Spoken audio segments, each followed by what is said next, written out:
से क्या संबंध है उस चीज के बारे में पढ़ेंगे कि राष्ट्रीय आय और आर्थिक कल्याण के बीच में विपरीत संबंध है या एकदम एक समान संबंध है, उन सारी चीजों के बारे में अपन पढ़ेंगे। तो सबसे पहले अपन देखते हैं राष्ट्रीय आय के पहले संबंध को आर्थिक कल्याण से। देखें राष्ट्रीय आय का आकार तथा प्रति व्यक्ति आय में वृद्धि। देखिए इसमें यह बताया गया है कि जो राष्ट्रीय आय है आपकी, अगर एक देश की राष्ट्रीय आय में बढ़ोतरी होती है और उस देश के प्रति व्यक्ति आय में भी अगर बढ़ोतरी होती है तो उस देश के जो लोग हैं उनका जीवन काफी समृद्धिशाली होगा और उनका जीवन काफी सुख शांति के माहौल में यापन हो रहा होगा। तो इस प्रकार क्या है कि जिस देश में राष्ट्रीय आय का आकार बढ़ा है और प्रति व्यक्ति आय में भी बढ़ोतरी है तो उस प्रकार से उस देश के राष्ट्रीय आय का जीवन स्तर काफी समृद्धिशाली है। और इसके विपरीत अगर किसी देश की राष्ट्रीय आय बहुत कम है और प्रति व्यक्ति आय भी बहुत कम है तो वहां पर निराशाजनक स्थिति या वहां की जनता जो है वो गरीबी का जीवन जी रही होगी, समृद्धिशाली जीवन ना जीकर एक निराशाजनक जीवन का यापन कर रही होती है। तो इस प्रकार इसमें यही बताया गया है कि जिस देश की राष्ट्रीय आय अधिक है उस देश का जीवन स्तर भी बहुत अधिक अच्छा है और जिस देश की राष्ट्रीय आय कम है उस देश का जीवन स्तर भी काफी नीचा है। तो इस प्रकार से यहाँ पे बताया गया कि राष्ट्रीय आय के आकार के द्वारा भी हम किसी देश के समृद्धि का पता कर सकते हैं। सेकंड, राष्ट्रीय आय का वितरण। देखिए ये पॉइंट बहुत इंपॉर्टेंट है। इसमें ये बताया गया है कि राष्ट्रीय आय देश में बहुत है मानो, पर उस राष्ट्रीय आय का जब तक एक सामान्य रूप में वितरण नहीं होता है, जैसे फॉर एग्जाम्पल हर देश में ही होता है कि एक तरफ तो बहुत अमीर लोग हैं, एक तरफ बहुत गरीब लोग हैं, तो जो गवर्नमेंट हमें जो पैसा देती है कई बार क्या होता है जो अमीर लोग होते हैं वह अपने हिस्से में सारे पैसे को खींच लेते हैं और जो गरीबों को जो सुख सुविधाएं उन तक पहुंचनी चाहिए वह सुख सुविधाएं उन तक नहीं पहुंच पाती है। तो इस प्रकार से वो राष्ट्रीय आय का समान वितरण नहीं हुआ। पर जिस देश में राष्ट्रीय आय का समान वितरण होता है तो उस देश की जो जनता है वो सुखी जीवन जीती है और समृद्धिशाली जीवन यापन करती है। और जिस देश में राष्ट्रीय आय का वितरण असमान है वहां पे जनता निराशाजनक जीवन का यापन कर रही है। तो इस प्रकार से किसी भी देश में राष्ट्रीय आय का जो वितरण है वह बिल्कुल समान होना चाहिए। ये नहीं कि अमीरों को अधिक गरीबों को कम, जहाँ पे भी हर स्तर पे एक समान स्तर में राष्ट्रीय आय का वितरण होना चाहिए। नेक्स्ट, राष्ट्रीय आय के व्यय का ढंग। देखिए तीसरा पॉइंट ये भी बहुत इंपॉर्टेंट है कि राष्ट्रीय आय को जब हम खर्च करते हैं तो उसका एक ढंग भी होना चाहिए। अगर एक देश अपनी राष्ट्रीय आय को आतंकी और क्रांतिकारी सामानों के ऊपर ही खर्च करती है अपनी सारी राष्ट्रीय आय, तो उस देश की जो जनता है वो बहुत ही निराशाजनक और बहुत ही गरीबी वाला जीवन यापन कर रही होगी, क्योंकि वहाँ की जो सरकार है वह सारा का सारा जो पैसा है अपनी आय का वह आतंकवादी और सैनिकों पर इन्हीं पर खर्च कर रही है।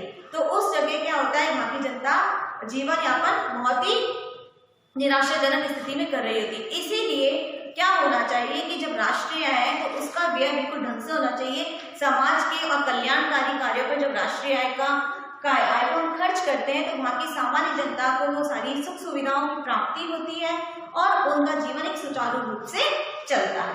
नेक्स्ट, राष्ट्रीय आय के उत्पादन का ढंग। देखिए जब राष्ट्रीय आय जिस देश की अधिक है वहां उत्पादन भी अधिक पाया जाता है, पर उत्पादन किन वस्तुओं का हो रहा है ये ध्यान देने की बात है। अगर जो ऐसी वस्तुएं जैसे कि अपने आपको बताया था कि हथियार बन रहे हैं, औजार बन रहे हैं, तो इस तरीके की वस्तुओं का जब हम उत्पादन करते हैं तो वहाँ देश की जो जनता है वो बिल्कुल भी समृद्धिशाली स्थिति में नहीं होती। और वहीं पर अगर हम खाद्यान्नों का उत्पादन कर रहे हैं या किसी और अन्य वस्तुओं का उत्पादन कर रहे हैं जो कि एक मनुष्य के जीवन से संबंधित वस्तु हैं जिनका मनुष्य प्रयोग करता है, तो अगर ऐसी वस्तुओं का हम उत्पादन करते हैं तो उस देश की राष्ट्रीय आय में काफी बढ़ोतरी होगी और वहां का जीवन काफी सुचारू रूप से चल रहा होगा। नेक्स्ट, उत्पादन की संरचना एवं बनावट। देखिए इसमें भी यही बताया गया है कि जो हम उत्पादन करते हैं तो उसकी जो रचना है वो एक तरीके से सही होनी चाहिए। ऐसे उत्पादन को हमें उत्पादित करना है जिससे कि हमारी राष्ट्रीय आय में वृद्धि हो ना कि कमी हो। तो हम जहाँ तक है सरकार को ऐसी वस्तुओं वस्तुओं का उत्पादन पर जोर देना चाहिए जो कि मानव के लिए समाजकारी और कल्याणकारी हो और जिनका बहुत अधिक हमारी अर्थव्यवस्था में उपयोग किया जाता हो। तो अगर ऐसी वस्तुओं का हम उत्पादन करेंगे तो उन वस्तुओं की मांग भी बहुत अधिक होगी और उनको हम अधिक से अधिक यूज करेंगे तो उनकी बिक्री भी बहुत अधिक होगी। इस प्रकार से क्या है, हमारी राष्ट्रीय आय में वृद्धि होगी। तो यहाँ पे सीधी सी ये भी बात बताई गई है कि उत्पादन की जो संरचना है वो ऐसी चीजों पर की जानी चाहिए जिनसे मानवीय आवश्यकताओं की पूर्ति होती है और समाज का कल्याण किया जाता हो। नेक्स्ट, राष्ट्रीय आय तथा रोजगार का विकास।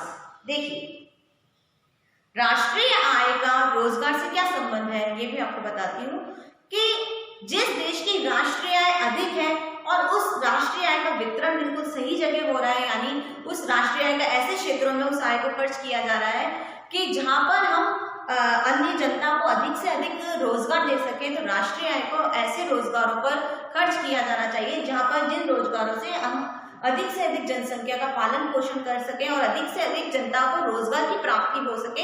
तो ऐसे उद्योगों और ऐसे बिजनेसों पर हमें अपनी आय को खर्च करना है जिससे एक देश की राष्ट्रीय आय में वृद्धि होगी और वहाँ का जो जनता है उनका जीवन भी एक सुख संपत्ति के द्वारा बिताया जाएगा।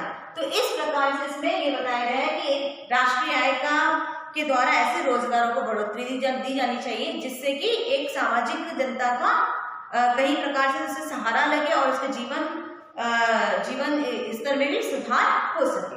नेक्स्ट, राष्ट्रीय आय में उपभोग वस्तुओं की उपलब्धता। देखिए, जैसा कि आपको बताया कि उपभोग एक मनुष्य का आदि और अंत दोनों ही है। जब तक उपभोग नहीं होगा किसी वस्तु का तो उसको हम उस देश की जनता उस चीज का प्रयोग कैसे करेगी, उस चीज को यूज कैसे करेगी। तो इस प्रकार से इसमें ये बताया गया है कि जैसे ऐसी वस्तुओं का उपभोग किया जाना चाहिए हमारी अर्थव्यवस्था में जिससे जो कि जनता जिस वस्तु का ज्यादा से ज्यादा प्रयोग करती है ऐसी वस्तुओं का उपभोग किया जाना चाहिए, क्योंकि ऐसी वस्तुओं का जब उपभोग होगा तो जनता उस चीज को अधिक से अधिक खरीदेगी और अधिक से अधिक खरीदेगी तो हमारी आय में वृद्धि होगी। तो इस प्रकार से ऐसी वस्तुओं के उत्पादन में बढ़ोतरी की जानी चाहिए। तो राष्ट्रीय आय को ऐसी वस्तुओं के उपभोग पर खर्च किया जाना चाहिए जिससे कि जनता को अधिक से अधिक लाभ की प्राप्ति हो सके। नेक्स्ट, राष्ट्रीय आय का पर्यावरण पर प्रभाव। देखिए, आज जो हमारी वर्तमान स्थिति है उसमें क्या है, आप देखेंगे हमारे देश में काफी इंडस्ट्री है, काफी शॉप्स है, काफी बिजनेस है, काफी अपने जो है काफी ऐसी चीजें हैं जो बड़ी बड़ी इंडस्ट्रियां हैं, फैक्ट्रीज हैं। इनसे क्या होता है कि हमारे देश की राष्ट्रीय आय में तो वृद्धि हो रही है, पर इनके द्वारा जो पॉल्यूशन हो रहा है, इनके द्वारा जो धुआं उड़ता है, वेस्टेज होता है, उसके द्वारा क्या होता है कि आम जनता होती है उसके जीवन पर बुरा प्रभाव पड़ रहा है, उसके स्वास्थ्य पर बुरा प्रभाव पड़ रहा है। तो इस प्रकार से यहाँ पे राष्ट्रीय आय तो हमें प्राप्त हो रही है, पर इसके जो मतलब आपका जो प्रदूषण है उससे पर्यावरण के ऊपर एक बुरा प्रभाव पड़ रहा है। तो ऐसी स्थिति में राष्ट्रीय आय यहाँ पे सही नहीं होती। इसलिए राष्ट्रीय आय जो है हमारी वो उसमें ये बताया गया है कि ऐसे तरीके से हमें बिजनेस करना चाहिए कि उसका पर्यावरण पर दुष्प्रभाव ना पड़े। पूरी सेफ्टी और सिक्योरिटी के साथ में वैसे बिजनेस करने चाहिए जिसका दुष्प्रभाव जनता के ऊपर ना पड़े और ऐसे ही बिजनेसों का प्रयोग करना चाहिए जिससे जनता का कल्याण हो सके। तो इस प्रकार से ये सब थे आपके राष्ट्रीय आय के आर्थिक कल्याण से संबंध। लास्ट में अपन इसके निष्कर्ष की तरफ चलते हैं। तो मैं आपको यही कहूंगी निष्कर्ष तौर पे कि राष्ट्रीय आय तथा आर्थिक कल्याण में पारस्परिक संबंध है, ये एक दूसरे के पहलू हैं और एक दूसरे से भिन्न ना होकर एक दूसरे के पहलू हैं। तो इस प्रकार से एक देश की जो राष्ट्रीय आय है वह एक देश के आर्थिक विकास का सूचक है। उसी के आधार पर हम देश की आर्थिक, सामाजिक, राजनीतिक स्थिति का आसानी से पता कर सकते हैं। बाकी का अपन नेक्स्ट क्लास में पढ़ेंगे। Thank you.